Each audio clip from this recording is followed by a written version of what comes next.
vamos ao nosso evangelho de hoje, que ele está em Lucas 13, do 1 até o 9. Lucas 13, do 1 até o 9. Bom, esse texto aqui é um texto muito especial para mim, pessoalmente falando, porque é um texto que ao longo da minha breve jornada cristã, ele me trouxe várias reflexões. Eu queria compartilhar algumas delas com vocês aqui hoje. Lucas 13, do 1 até o 9, diz o seguinte: Naquela ocasião, alguns dos que estavam presentes contaram a Jesus que Pilatos misturara o sangue de alguns galileus com o sacrifício deles. Jesus respondeu: Vocês pensam que esses galileus eram mais pecadores do que os outros, por terem sofrido dessa maneira? Eu digo que não. Mas se não se arrependerem, todos vocês perecerão. Ou vocês pensam que aqueles 18 que morreram quando caiu a torre Siloé eram mais culpados do que todos os outros habitantes de Jerusalém? Eu digo que não. Mas se não se arrependerem, todos vocês perecerão. Então, contou uma parábola. Um homem tinha uma figueira plantada na vinha, foi procurar fruto nela e não achou nenhum. Por isso, disse ao que cuidava da vinha: Já faz 3 anos que eu vim procurar fruto nessa figueira e não acho. Corte-a, porque deixá-la inutilizar. Por que deixá-la utilizar a terra? Respondeu o homem: Senhor, deixe por mais 1 ano e eu cavarei ao redor dela e adubarei. Se der frutos ano que vem, muito bem. Se não der, corte-a.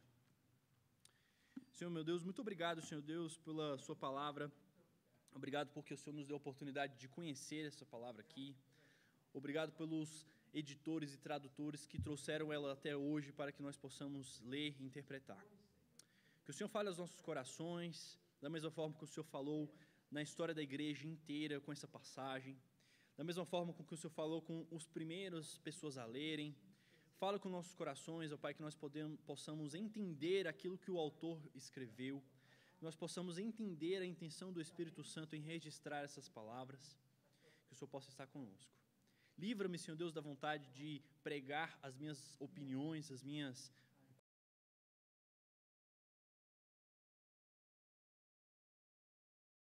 No nome do seu Filho Jesus Cristo. Amém. Então, meus amigos, estamos aqui hoje diante de mais um episódio da vida de Jesus, estamos acompanhando a vida dele e o ministério dele agora já está de vento em popa e ele tem questões importantes diante dele. Os discípulos trazem a ele questões importantes. Nós vamos ver aqui, primeiro, a introdução de um personagem que vai ser importante lá na frente, que é Pilatos, que é Pilatos.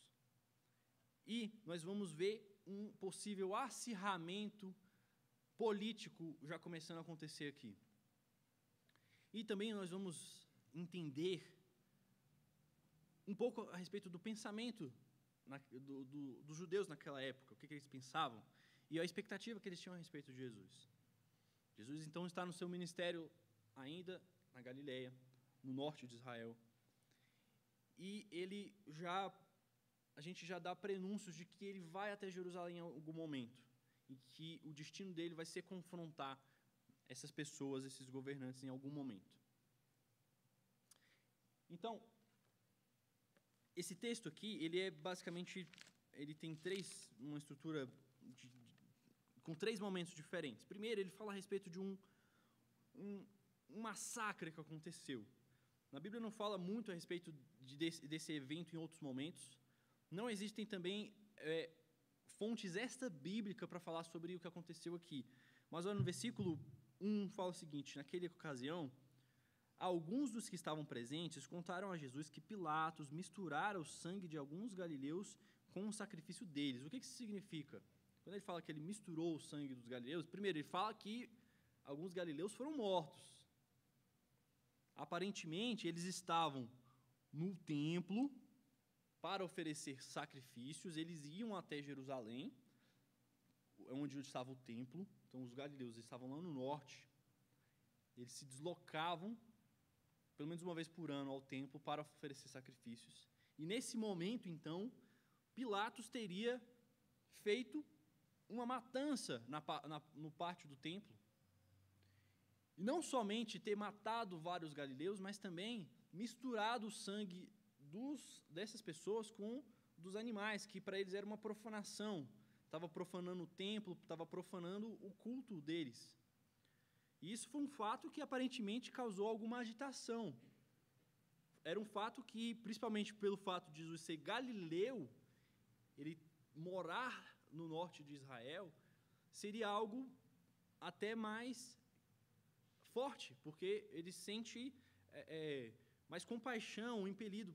São, de repente, meus amigos, pessoas que nasceram por aqui, os galileus, e eles vão lá para Jerusalém, eles são mortos por esse Pilatos aí.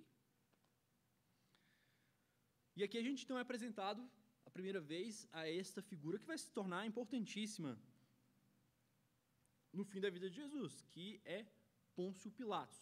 Pôncio Pilatos, ele era um governador romano ali em Israel. Como é que Roma fazia? Israel estava sobre o domínio de Roma, aquele império gigantesco que saiu dominando a Europa, o norte da África, a Ásia. Eles dominaram uma porção gigantesca, inclusive a parte de Israel, que é chamado de Assíria. Na Bíblia, essa região inteira ali de Israel, Judá e o norte um pouquinho, ela chamada de Assíria, a região inteira. Assíria, não Síria, Assíria. Então ele dominou a Assíria, e aí os romanos eles faziam o seguinte, eles colocavam governadores nesses lugares. Eles indicavam um romano para estar lá naquele local. E Pôncio Pilatos, ele era, então, esta figura romana encarregada da Assíria, daquela região. Então, aparentemente, houve essa animosidade. Você já deve imaginar, é claro que os judeus não gostavam disso. Eles não gostavam de ter algum estrangeiro dominando eles. É como se, de repente, imagina que os Estados Unidos vem aqui, domina o Brasil e bota o norte-americano como presidente dominando aqui. A gente não ia gostar de um negócio desse. Essa era a situação que estava acontecendo ali. E aí os discípulos, eles trazem essa. Na ocasião, alguns dos que estavam, não fala que são discípulos, alguns dos que estavam presentes, contaram a Jesus. E aqui a gente já pode tentar entender por quê. Qual a motivação dessas pessoas de dar essa notícia para Jesus? Bom, eu tenho duas possibilidades aqui. Primeiro, a possibilidade aqui é de que essas pessoas queriam levantar uma rivalidade de Jesus com Pilatos. Uma rivalidade política. Jesus, você está vendo o que esse cara está fazendo com os galileus? Os seus conterrâneos? Nossos irmãos? Você vai deixar isso acontecer? Você não vai fazer nada? As pessoas já tinham essa expectativa messiânica de Jesus, que ele seria o Messias, e aí as pessoas esperavam que ele seria o Messias de expulsar os romanos, de repente pegar em armas. As pessoas queriam que isso acontecesse. As pessoas estavam meio que dando um empurrão. E Jesus vai deixar?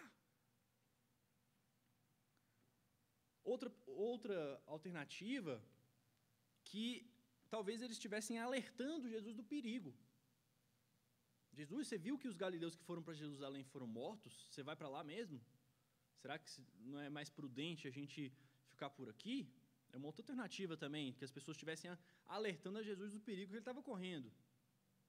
Eu acredito mais na primeira alternativa, de que eles estavam querendo levantar algum tipo de rivalidade de Jesus com Pilatos. Porque eles tinham essa expectativa, eles queriam que as coisas apressassem e que Jesus tomasse o poder. Tem um momento que os discípulos começam a cobrar. E aí, Jesus, vai rolar não? A gente está aqui já há alguns anos, você fala que é o Messias, mas e aí? A gente não vai expulsar esses romanos, não?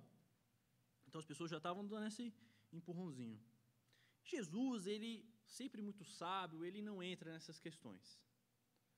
Sempre quando as pessoas querem colocar ele contra a parede, fazer ele escolher um lado, ele muda o foco e fala a respeito de outra coisa, é o que ele vai fazer aqui. Então ele traz uma interpretação para o que aconteceu. E ele fala o seguinte: vocês pensam que aqueles galileus eram mais pecadores do que os outros por terem sofrido dessa maneira? Eu digo para vocês que não. Mas, se não se arrependerem, todos vocês também perecerão. Jesus, ele muda a situação política que ele foi colocada para que as pessoas olhem para dentro de si. E ele quer falar o seguinte: isso poderia ter acontecido com qualquer um de nós. Vocês que são conterrâneos, provavelmente as pessoas aqui também eram galileus. Ele falou: olha, podia ter acontecido com vocês também. Vocês não são especiais. Eles não eram mais pecadores, eles não mereciam. Assim como a gente, de repente, não pode não merecer e pode acontecer com a gente também. Então ele gira e fala assim: e se fosse com você, você estaria preparado? Como que você lidaria com isso? E ele fala: você tem que se arrepender, porque pode ser que você não tenha mais um momento disso, você não pode ter mais essa alternativa. É tempo de arrependimento. Eles não tiveram mais essa chance, eles não podem mais se arrepender, mas você pode. Ele gira e faz a pessoa olhar para dentro de si. E ele traz mais agora o segundo, que é um outro ponto que ele traz aqui, que é uma catástrofe que aconteceu. Então tem o primeiro fato, que é essa matança lá no templo, que Pilatos fez, e agora Jesus traz um outro assunto, que é uma catástrofe natural que aconteceu, que é o desabamento da torre de Siloé. Diz o seguinte, no versículo 4. Ou vocês pensam que aqueles 18 que morreram, quando caiu sobre eles a torre de Siloé, eram mais culpados do que os habitantes de Jerusalém? Eu digo para vocês que não. Mas se arrependam, todos vocês, ou também perecerão. Esse episódio, então, é um episódio um pouco mais documentado. Você tem fontes extra-bíblicas que falam nesse episódio. De um prédio que desabou e matou 18 pessoas em Jerusalém, que era chamado de Torre de Siloé. Possivelmente a região onde ficava uma torre, um prédio alto, desabou e morreu. E esse fato provavelmente ficou conhecido e provavelmente levantou discussões. E Jesus, então, ele trouxe novamente esse fato à tona para fazer os seus discípulos olharem para dentro de si novamente. De repente, aqueles discípulos eles estavam culpando aquelas pessoas, eles mereceram. Eles estavam lá, morreram porque eles eram mais culpados, ou porque eles eram mais pecadores, enfim. Jesus, então, ele reverte isso e fala para eles olharem para dentro de si também. Eles não eram mais pecadores do que vocês. E por fim, Jesus ele traz aqui, então, uma parábola para exemplificar o que ele quer ensinar. Sempre que Jesus ele traz essas parábolas, elas nunca podem ser isoladas porque tem um contexto. Ele está falando de um tema e ele vai trazer a parábola para exemplificar esse tema. E é a seguinte a parábola que ele diz. Então eles lhe contou uma parábola, versículo 6. Um homem tinha uma figueira plantada na vinha, foi procurar fruto nela e não achou nenhum. Por isso disse ao que cuidava da vinha: já faz 3 anos que eu venho procurar fruto nessa figueira e não acho. Corte-a. Por que deixá-la inutilizar a terra? Respondeu o homem: Senhor, deixe-me mais um ano. Eu cavarei ao redor dela e a adubarei. Se não der frutos anos que vem, muito bem. Se não, corte-a. E aí acaba. Não tem uma explicação para essa parábola. Então a gente tem que interpretar para saber o que ele está querendo falar aqui. Essa parábola, basicamente, ele está querendo falar sobre essa segunda chance. Que o dono da vinha, ele deu essa segunda chance para aquela figueira.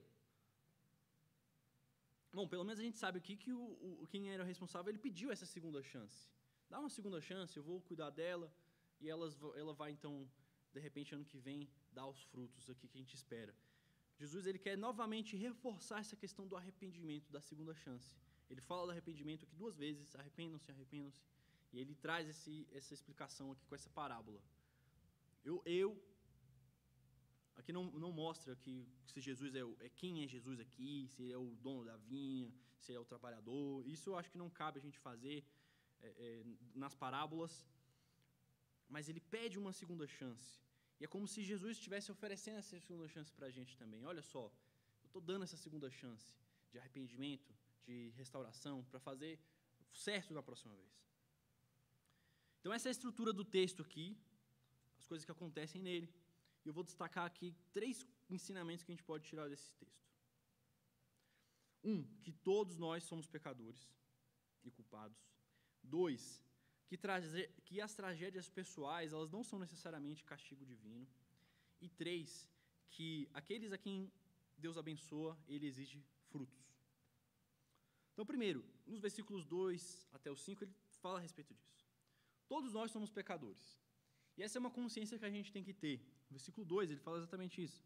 Jesus respondeu: vocês pensam que aqueles galileus, eles eram mais pecadores do que os outros, por não terem sofrido dessa maneira? Eu digo a vocês que não. Mas, se vocês não se arrependerem, todos vocês perecerão. Jesus, ele escancara para aquelas pessoas a realidade deles. Isso é comum, isso é normal acontecer, da gente, de repente, achar que algo que aconteceu a alguém é porque ela mereceu, ou que eu sou melhor em algo. Eu me lembro quando a gente era adolescente aqui na igreja, teve uma discussão aqui entre 2 meninos aqui, e aí um levantou e falou para o outro o seguinte assim: eu peco menos que você. Foi um fato maravilhoso. A pessoa estava se gabando por pecar menos. Ele não falou assim, eu não peco. Ele falou assim, eu peco menos. Eu sou menos pecador que você. Mas para Deus não existe esse negócio de menos pecador e mais pecador. É pecador. Pecador é pecador. Se é pouquinho, se é montão, é pecado. E Jesus, ele traz essa realidade na cara deles. Aquelas pessoas não são mais pecadoras. Se elas sofreram, não é porque elas pecaram mais ou cometeram pecados mais graves. Não, nós estamos na mesma condição, a condição humana. Minha, do Wagner, de um mendigo, de um missionário, de um assassino. Nós estamos no mesmo barco. Nós estamos na mesma condição humana de necessidade de Deus. Somos pecadores igualmente. E precisamos da glória de Deus. Senão, de repente, a gente pode acabar pensando que eu preciso menos da graça de Deus do que outra pessoa. Mas não, nós precisamos igualmente. Nós somos culpados igualmente. E sem Jesus a gente teria o mesmo destino. Por isso, a gente tem que entender e reconhecer que todos nós somos pecadores. Romanos 3 fala isso. Todos pecaram e todos estão destituídos da glória de Deus, igualmente. E o que a gente tem que entender é que nós não somos alvos da graça de Deus porque nós somos pessoas boas. Pelo contrário, nós temos a oportunidade de ser bons porque nós somos alvo da graça de Deus. Deus vem até nós e nos dá graça e nos dá capacidade para que nós possamos ser pessoas boas. E aí sim nós vamos exercer esse ministério que Deus nos coloca à disposição. E aí a gente não vai mais se gabar de ser menos pecador. Segunda coisa que a gente pode aprender aqui é que as tragédias pessoais, elas não são necessariamente um castigo divino. E esse é um ponto que eu falei para vocês que mexe comigo. Desde que eu era moleque. Primeira vez que eu me deparei com esse texto, me tocou muito, assim, porque em algum momento eu comecei a achar que as pessoas esqueceram desse texto. Esqueceram que esse texto está na Bíblia. Porque eu via muitas pregações falando a respeito de justiça retributiva. De que se tem alguma coisa errada acontecendo na sua vida, se você está passando por alguma dificuldade, por alguma luta, com algum problema, é porque você está devendo alguma coisa para Deus. Essa é a mentalidade popular. Não tem aquela ditado que fala assim, eu joguei pedra na cruz. A gente acha que se alguma coisa está acontecendo com a gente, é porque a gente fez alguma coisa para merecer aquilo.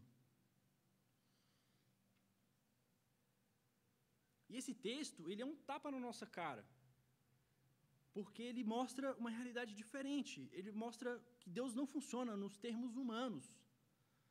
A nossa expectativa, a nossa vontade humana é de justiça retributiva. Você lembra que a gente falou algumas semanas atrás? Justiça retributiva, olho por olho, dente por dente. O ser humano, ele tem essa expectativa, e é natural retribuir o mal com o mal. O ser humano faz isso. Nosso grande desafio é retribuir o mal com o bem. E a gente, de repente, acha que Deus funciona nesses termos também, só que isso não funciona para Deus. Se a gente fosse merecer, se a gente fosse receber aquilo que a gente merece, a gente estava no sal. Quando eu olho para mim, eu olho para as coisas que eu tenho, eu olho para minha família, eu vejo que eu tenho muito mais do que eu mereço. Eu vejo que eu tenho muito mais daquilo que eu fiz por onde. E isso aqui, ele mexe exatamente porque muitas vezes a gente cai nessa armadilha de achar que eu não estou sendo merecedor, ou se alguma coisa aconteceu comigo, é porque eu o mereci. Isso vai muito em situações de catástrofes pessoais, digamos assim, doença, dificuldade financeira, crises, no casamento, em casa, enfim. E a gente olha para as pessoas dessa forma também. Eu lembro muito bem quando aconteceu aquela tragédia na Boate Kiss. Eu vi várias manifestações de crentes assim absurdas, no seguinte sentido: tá, eles morreram porque eles estavam na balada, eles estavam todos em pecado, foi por isso, foi justiça divina. Eu já vi um pastor muito famoso, que é deputado, que eu não vou falar quem é, que ele já falou que a África passa fome porque eles mereceram, porque lá tem muita idolatria. Então a gente tem essa mentalidade de justiça retributiva, a gente acha que Deus funciona nesses termos, mas não é. Então quando a gente começa a perceber que existe a graça de Deus, a gente sai dessa mentalidade de justiça retributiva.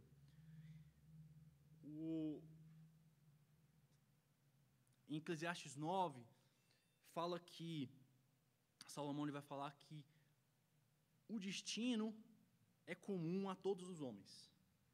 Todos têm o mesmo destino, aquele que faz promessa, aquele que não faz promessa, aquele que faz sacrifício, aquele que não faz sacrifício. O ímpio e o justo, todos têm o mesmo destino. Todos vamos ter o mesmo destino. Isso não está relacionado com o que a gente fez para merecer ou não. E Jesus, ele fala também em Mateus 5,45 o seguinte, que o sol ele nasce para todos, da mesma forma que a chuva ela também cai para todos. Então, se a gente tem essa notícia que talvez possa ser desagradável, de que, olha, apesar de você ser uma pessoa que se dedica, que vem à igreja, que ajuda as pessoas, que tenta ser uma pessoa melhor, coisas ruins vão acontecer na sua vida. Coisas que são imponderáveis, coisas que a gente não está esperando, podem de repente acontecer na sua vida. Mas a boa notícia é que o sol também brilha para todos. É que ele faz nascer o sol para nós todos os dias. É que, apesar das minhas muitas falhas, ele também vai me dar oportunidades, ele vai me dar graça, ele vai me dar força, e nós temos alguém em confiar. Nós temos alguém em quem segurar a mão, que mesmo nos momentos difíceis, mesmo nos momentos de dificuldade, ele vai estar lá para a gente. Ser cristão não significa não passar por luta, significa passar por luta ao lado da pessoa que vai nos fazer vencer as lutas. Amém? E, por último, então, o que a gente pode aprender é que aqueles a quem Deus abençoou, ele também espera frutos. Nos versículos 6 e 7, ele fala dessa parábola, então, que o homem chegou lá na vinícola, meio curioso, né, que era uma vinícola e tinha uma figueira lá. Eu não sei exatamente o que significa, eu não consegui encontrar nenhum comentarista que comente esse fato. Não sei se tem algum significado mais profundo, mas eu vou pesquisar mais a respeito disso, mas eu não encontrei nenhum comentarista que comenta sobre esse fato nessa parábola. O homem, ele foi na vinícola e ele vi uma figueira. O que uma figueira está fazendo na vinícola, eu não sei, sinceramente. Mas esse é o fato. Ele chega lá e ele vê a figueira sem frutos. E ele espera que ela tenha frutos. Época de frutos, eu quero que ela tenha frutos. E aqui é exatamente a oportunidade que ele está querendo falar sobre as duas tragédias anteriores. Nas duas tragédias anteriores que ele cita, a moral que Jesus ele traz é o seguinte: arrependa-se. É tempo de arrependimento. Essas pessoas não vão ter mais a oportunidade de arrepender, mas você tem tempo de arrependimento. E é isso que ele quer falar aqui também. Olha só, é tempo de arrependimento. Essa figueira, de repente, não podia ter a chance, mas agora ela teve um tempo de arrependimento. Vocês também, agora, têm um tempo de arrependimento. Deus, ele concede, então, para a gente a oportunidade de arrepender. Nós lemos agora há pouco também que Deus, ele não coloca uma tentação que a gente não possa suportar, ele vai sempre nos dar escape. Ele nos dá alternativa, ele nos dá a oportunidade de arrepender, ele nos dá a oportunidade de superar aqueles problemas, ele nos dá a oportunidade de evoluir pessoalmente. A gente não vai ficar sem essa oportunidade. Ele cobra da gente, mas ele dá a oportunidade. E se ele dá a oportunidade, é porque ele vai cobrar. Se nós temos sido alvos da graça de Deus, se a gente reconhece que a gente tem mais do que a gente merece, ele vai cobrar também que a gente dê frutos. Frutos de amor, frutos de arrependimento, frutos de caridade, frutos de perdão. Nós somos, então, alvos dessa graça e precisamos dar frutos. É tempo de arrependimento, é tempo de dar frutos. É tempo da gente mostrar por que a gente foi alvo dessa graça. Deixa a sua luz brilhar, não é isso que ele fala? Nós temos que ser sal e luz, beleza. Eu te dei a luz, agora brilha. É isso que ele traz para a gente. Então aqui nesse texto nós aprendemos 3 coisas. Primeiro, que todos nós somos pecadores, nós somos culpados. Segundo, que as tragédias pessoais, elas não necessariamente são castigo divino. E 3, que aqueles os quais Deus abençoa, ele também espere que esses deem frutos. Amém? Muito obrigado, Senhor, por essa mensagem. Obrigado porque o Senhor nos ensina a cada dia, porque sua palavra é viva e eficaz. Que o Senhor venha estar, Senhor Deus, conosco, nos ajudando e nos dando forças. Que nós possamos reconhecer que somos pecadores. Que nós possamos reconhecer a cada dia a necessidade que temos diante de Ti. Que nós não somos nada. Não deixe que o ego nos faça acreditar que somos merecedores de alguma coisa. Não deixe, Senhor Deus, que de repente suba a nossa mente as poucas coisas que fazemos, mas que nós possamos dia a dia nos colocar em situação de se humilhar diante de Ti, de reconhecer quanto o Senhor é grande, o quanto o Senhor é forte, o quanto precisamos de Ti, dia após dia, dia após dia. Nós possamos entender também, Senhor Deus, que as intempéries da vida, que os momentos de dificuldade, elas podem acontecer, Senhor. Que isso não abale a nossa fé. Que esses momentos não sirvam para nós desacreditarmos de Ti. Que nós não sejamos abalados quando acontecerem as situações da vida. Mas que o Senhor nos dê força, que o Senhor nos dê entendimento e que o Senhor nos ajude a passar por cada uma delas. Eu te peço pelos meus irmãos que de repente estão passando por esses momentos de luta, de dor, de luto, que o Senhor venha estar com eles, Senhor Deus, ajudando eles a superar dia após dia esses momentos, que a cada dia o sol brilhe para eles, que a cada dia o Senhor venha dar nova esperança, renove o Senhor Deus, renove a esperança, renove a força, renove a vitalidade, para que eles continuem, Senhor Deus, seguindo rumo ao alvo que é Cristo. Eu te peço também para que nós possamos frutificar. Reconhecemos que somos alvos do Teu amor, alvos da Tua graça. Nos ensina a frutificar, a demonstrar o Teu amor para outras pessoas, a viver segundo a Sua palavra. E que a Sua luz brilhe em nós, para que a sua luz brilhe em toda a humanidade. Leve-nos agora em segurança e paz, que nós possamos aproveitar esse dia em Ti, possamos estar juntos mais à noite para